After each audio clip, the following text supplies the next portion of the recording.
US defense officials say recent Venezuelan flybys near American warships raise serious safety concerns and increase the risk of miscalculation at sea. At 8:45 local time, the Caribbean Sea appears calm under clear skies. That calm ends in seconds when two Venezuelan F-16 fighter jets suddenly emerge at very low altitude, flying just a few hundred feet above the water. They are moving fast, over 500 miles per hour, cutting across international waters on a direct line toward a US Navy destroyer, the USS Jason Dunham. This is not a routine patrol. The jets do not hold distance or turn away. Instead, they continue straight in, closing the gap second by second. Inside the destroyer, radar tracks tighten as the contacts rush closer. On the bridge, sailors watch the distance shrink, with no radio call from the approaching aircraft. No warning, no sign of caution. As the fighters drop even lower, their shockwaves skim the surface of the sea. One jet roars across the ship's bow, its engine flaring bright as it passes. For the crew on deck, the moment feels dangerously thin. One small mistake here could turn tension into something far worse. From the outside, it looks like Venezuela is testing American resolve. What the pilots do not realize is that this close pass is already setting something else in motion. They believe they are showing strength. In reality, they are stepping into a situation far more serious than they intended. Stay with us, because what happens next explains why this flyby matters far beyond a few seconds in the sky. This moment matters because it did not happen in empty ocean. The Caribbean is one of the most watched stretches of water in the Western Hemisphere. Major shipping lanes pass through it every day. Energy routes, commercial traffic, and military patrols all overlap in the same narrow space. That means every radar is active, every movement is tracked, and every mistake travels fast. The destroyer in this encounter, USS Jason Dunham, was operating in international waters, following a legal patrol route used by U.S. forces for years. From Washington's point of view, nothing about its presence was unusual. From Caracas, however, the timing felt political. Just days earlier, US operations in the region had increased pressure on Venezuelan networks tied to smuggling and organized crime. Tensions were already high. The airspace was already sensitive. That is why the flyby was not random. Flying low and fast sends a signal. It says, "We see you, we are watching, we are not afraid." But that kind of message only works if the other side reacts emotionally. And on a US Navy ship, emotion is the last thing allowed on the bridge. For the sailors on board, this was not about politics or headlines. It was about discipline. A fighter jet at a few hundred feet leaves no room for error. A sudden turn, a bird strike, a clipped wing, and the situation changes instantly. The crew knows that escalation does not always start with a missile. Sometimes it starts with a misjudgment measured in feet. For Venezuela, the goal was likely domestic as much as external. A dramatic flyby looks powerful on state media. It plays well at home, but at sea, power is not about noise or speed. It is about control, patience, and preparation. This encounter placed two very different military cultures face to face, and only one of them is designed to absorb pressure without reacting. That is why this flyby carries weight far beyond a few seconds in the sky. It tested limits, not weapons. And tests like this often decide what happens next, long before the first shot is ever fired. Inside the destroyer, the response begins long before the jets are visible to the naked eye. On radar, two fast-moving contacts appear at low altitude, closing in from the east. Their speed is steady. Their direction is direct. The symbols on the screen tighten as the system updates every second. There is no confusion about what is happening. In the Combat Information Center of the USS Jason Dunham, the mood stays calm but focused. A radar operator watches as the contacts shift from routine tracks to priority targets. Numbers scroll quietly. Altitude, speed, bearing. Nothing about the approach suggests caution from the aircraft. That alone changes how the ship responds. On the bridge, the captain receives the update in short, clear sentences. Two aircraft, low altitude, closing fast, international waters. The order is simple and expected. Hold course, maintain speed, Do not escalate unless directly threatened. Every sailor on board knows this drill. It has been practiced hundreds of times. A radio call goes out on an open international frequency.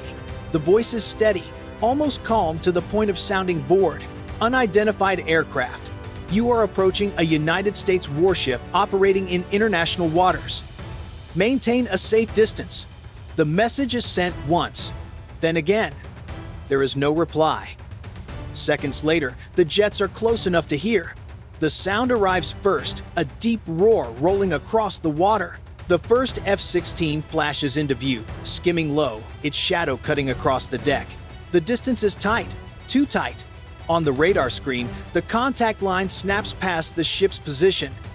Below deck, defensive systems are already awake. Missiles stay cold.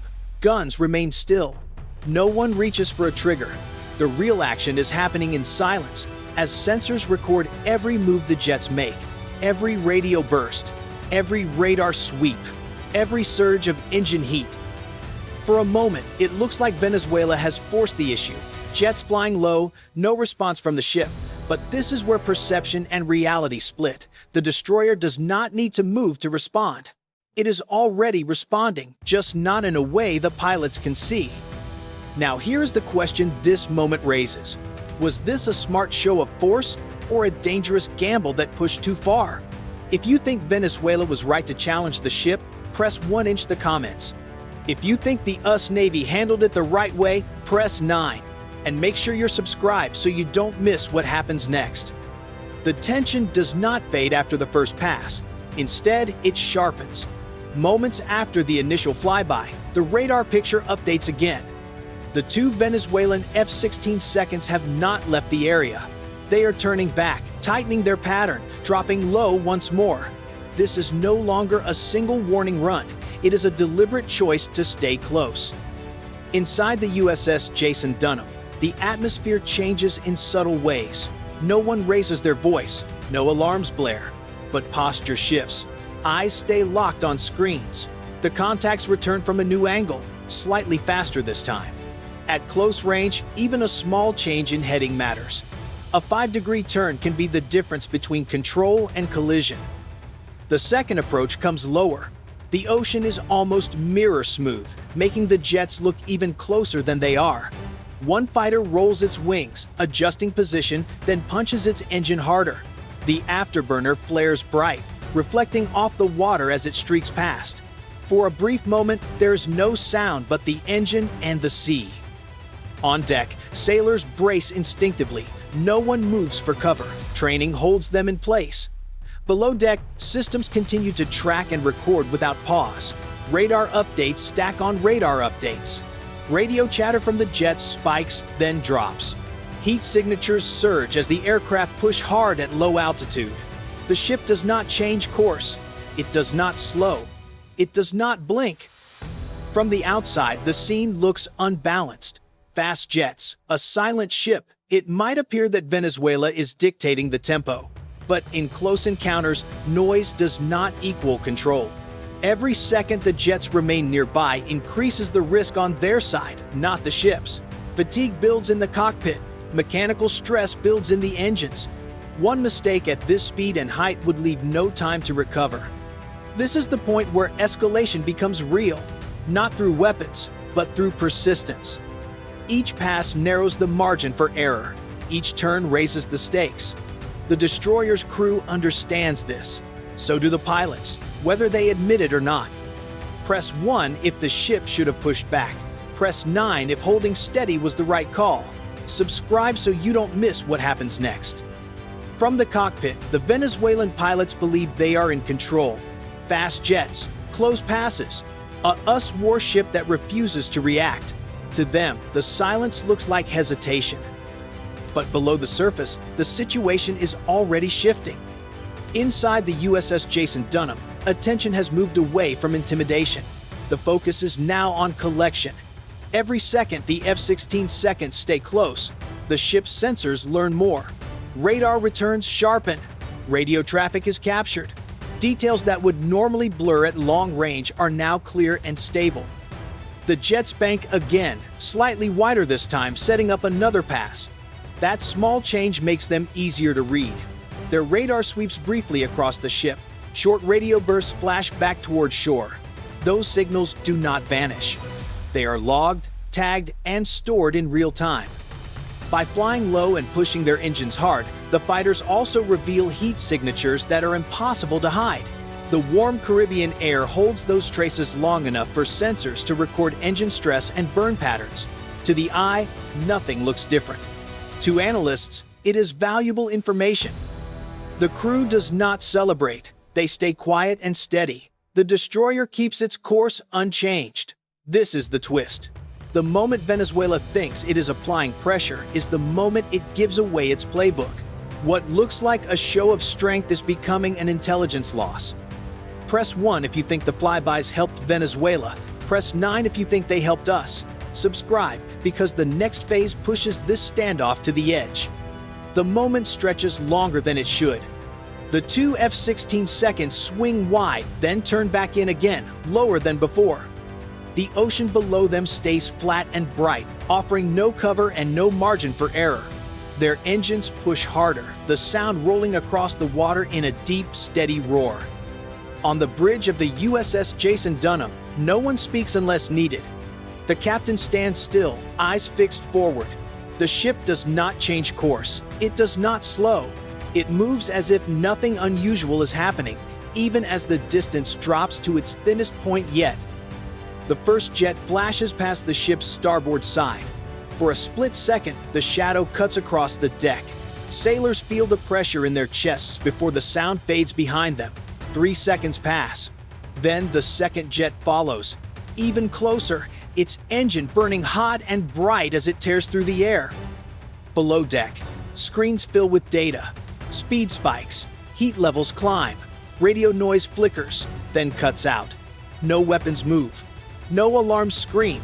The silence inside the ship feels heavier than the noise outside. This is the edge. One sudden turn. One loss of control. One misread signal. That is all it would take. Then something changes. The jets do not turn back for another pass. Instead, they climb slightly and bank away, pulling distance for the first time since the encounter began. Their sound fades. The pressure lifts just enough for breath to return. The destroyer continues forward, steady and untouched. No missile was armed. No gun was fired. But the encounter has reached its peak and broken. Not with force, but with restraint. For the sailors on board, the danger is over, at least for now. For the pilots, the decision to leave may feel like control. In reality, it is the end of the moment they can shape. What stays behind is the quiet tension, the awareness that everyone involved just measured risk in seconds and feet. The sea looks calm again, but the memory of how close it came will not fade quickly. Press 1 if the jets should have been forced away. Press 9 if holding steady was the right call. Subscribe to follow what this standoff leads to next. When the jets disappear from view, the ocean slowly returns to its normal rhythm. On the surface, nothing looks different. The USS Jason Dunham keeps moving forward on the same heading, at the same speed, as if the encounter never happened. No damage is reported, no sailors are injured. The ship logs the event, and the crew settles back into routine watch. But the real aftermath does not happen on the water. It begins far from the Caribbean, inside command centers and briefing rooms. Data collected during those few minutes is already moving through secure networks. Flight paths, radio behavior, engine stress at low altitude. Information that usually takes months to gather was captured in seconds, without a single shot fired. For Washington, the message is simple. The flyby did not weaken American posture in the region. It reinforced it. Patrol patterns are reviewed. Air and naval coordination is tightened. This is not about retaliation. It is about reducing uncertainty the next time something like this happens. For Venezuela, the result is less clear. The flybys may look strong on domestic media, framed as defiance, but strategically, they expose limits. Aging aircraft pushed hard, pilots operating with almost no margin for error. A show meant to intimidate instead highlights imbalance. This is how modern standoffs leave their mark. Not through explosions or wreckage, but through quiet shifts in advantage. Each encounter becomes a reference point for the next one. Each close pass increases the risk that restraint may not hold forever. The Caribbean looks calm again, but the tension has not vanished. It has simply moved out of sight into planning rooms where the next decision could matter even more than this one.